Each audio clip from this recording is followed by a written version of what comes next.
The story begins by showing American troops rejoicing that they have successfully completed their mission in the Gulf War.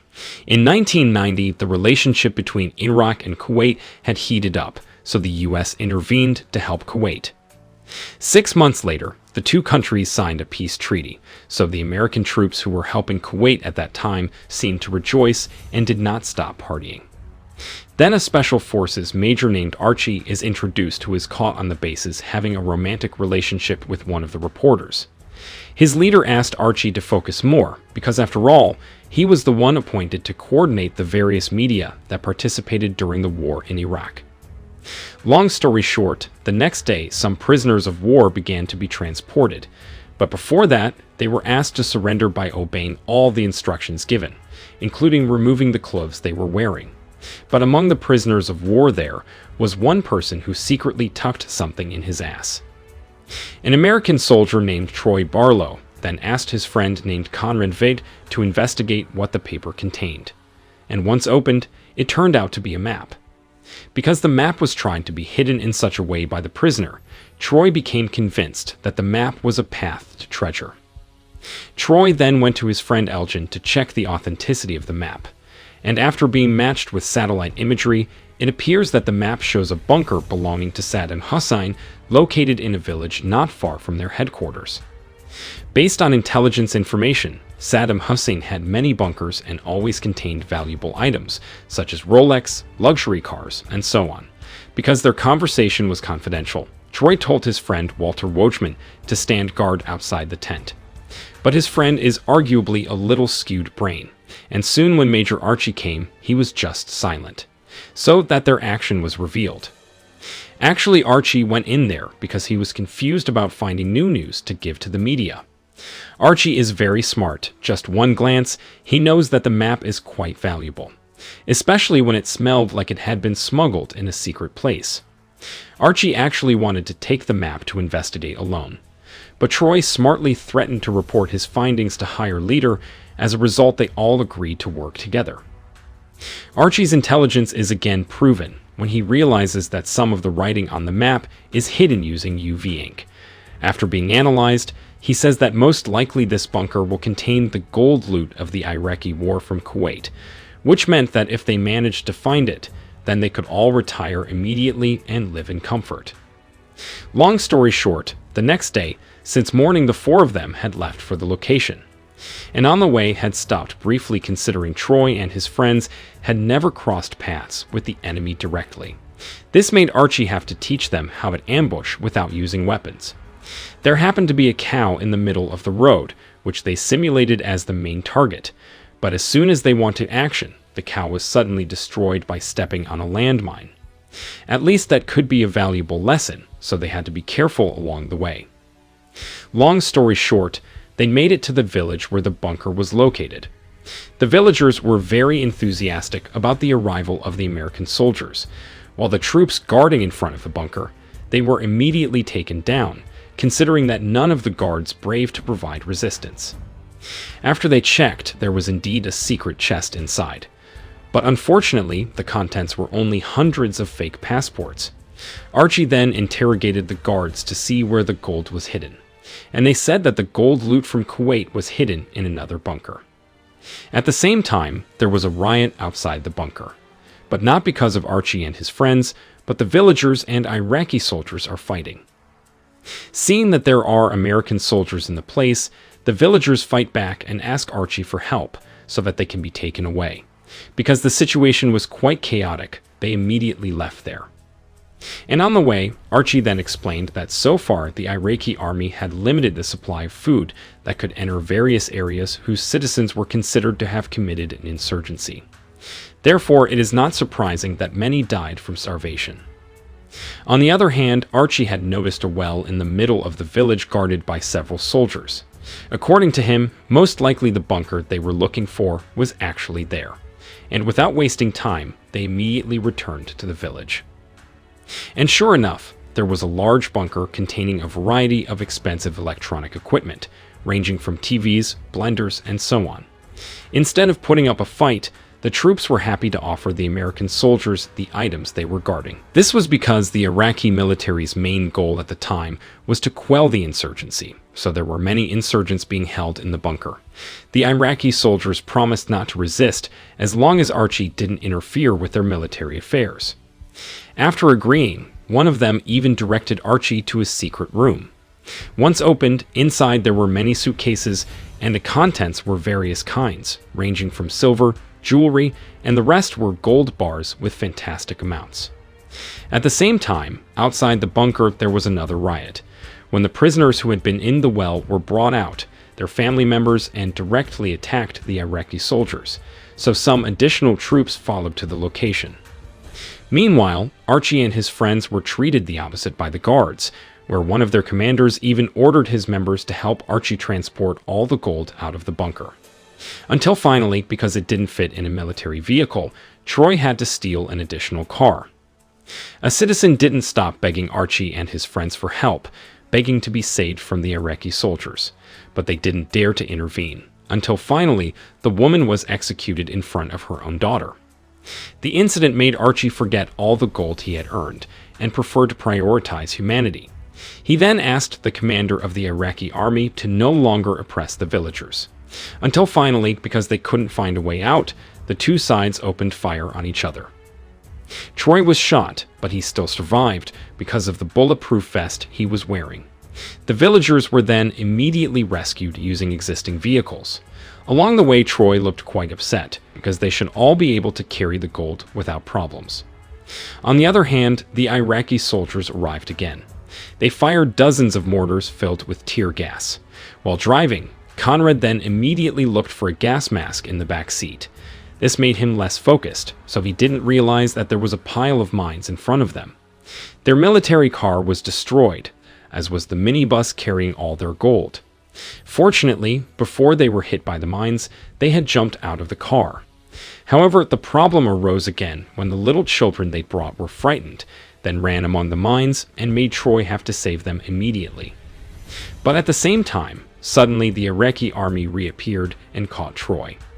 Archie and the others didn't realize that Troy had been kidnapped because their view was blocked by tear gas. In the midst of the chaos, suddenly a group of people wearing masks appeared and directed them to go hide in an underground cave.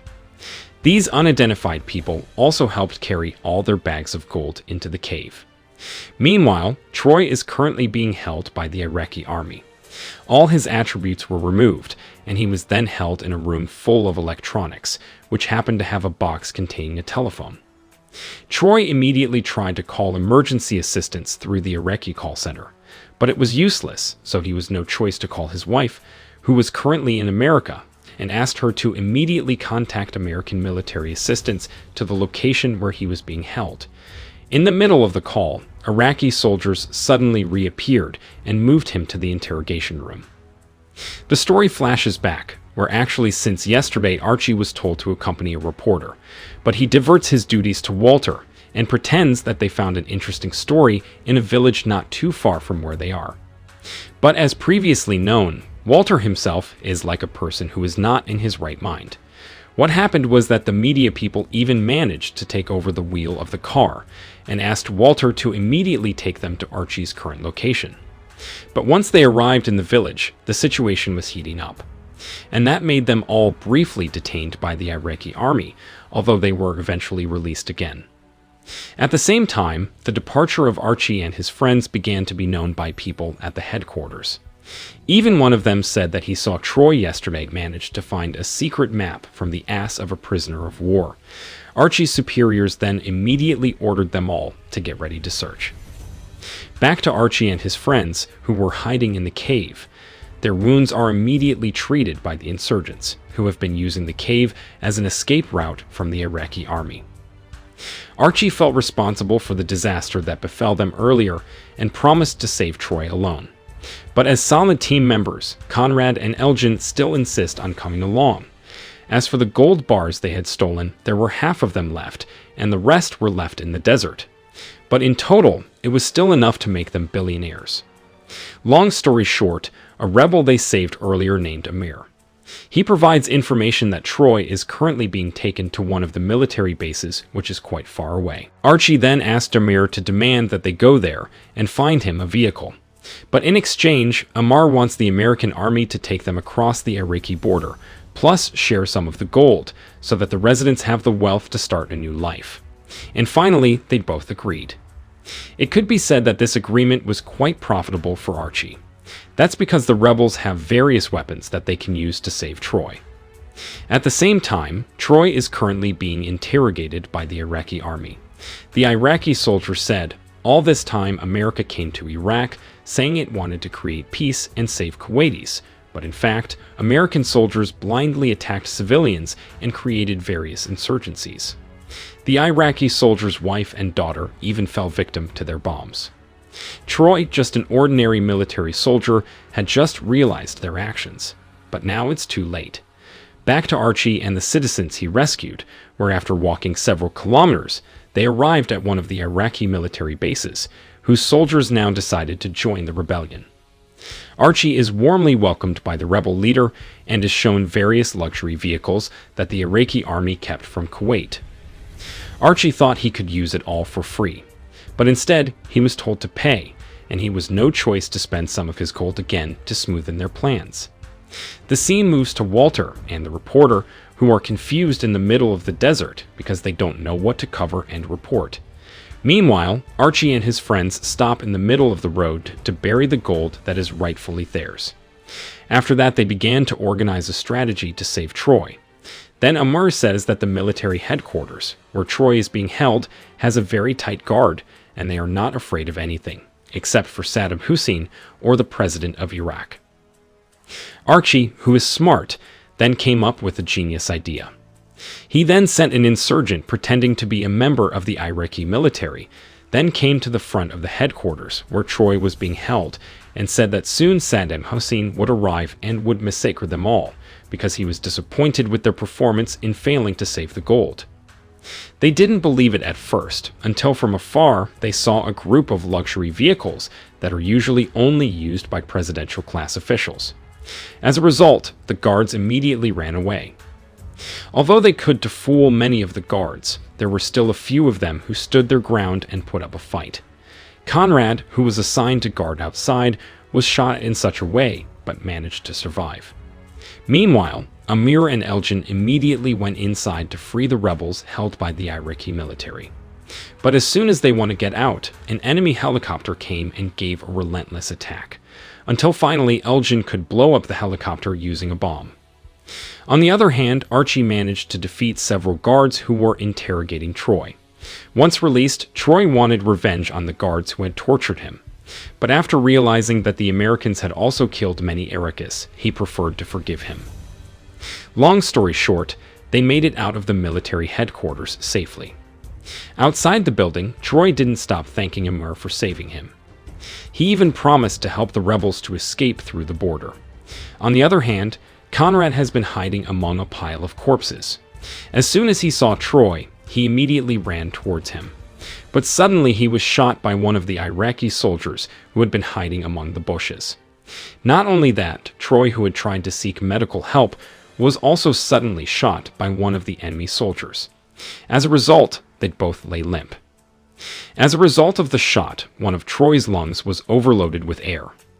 Archie quickly provided first aid and made him able to breathe normally. Unfortunately, Conrad's fate was not as lucky as his friend. He was fatally wounded and died on the spot.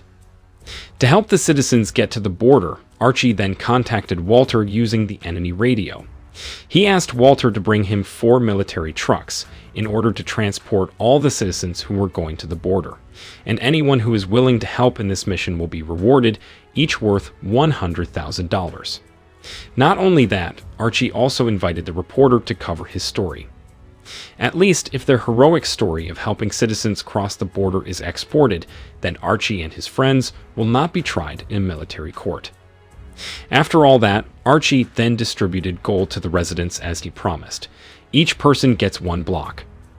Once finished, it wasn't long before the military vehicle that Archie had requested arrived at the location. They were all then immediately transported to the border. In order for Amir and his people to get out of Iraq, they needed an American military member to confirm to the guards that they were allowed to pass. That's why Archie must accompany them to the end. But unfortunately, when Archie was just one to talk to the border guards, they were suddenly detained by his superiors, who could catch up using helicopter. As a result, Amir and all his citizens were detained by the Iraqi military. Seeing the residents helpless made Archie and his friends make a difficult decision, where he then wanted his superiors to let the citizens pass, and in return, he would tell where the gold they'd found was stored. As proof of his words, Archie took out one of the gold bars that the residents had dropped. Once agreed, Archie's superior immediately spoke to the guards, and Amir and his people were finally allowed to pass. Although they had to lose all the gold that had been stolen, they found something more valuable, mainly humanity.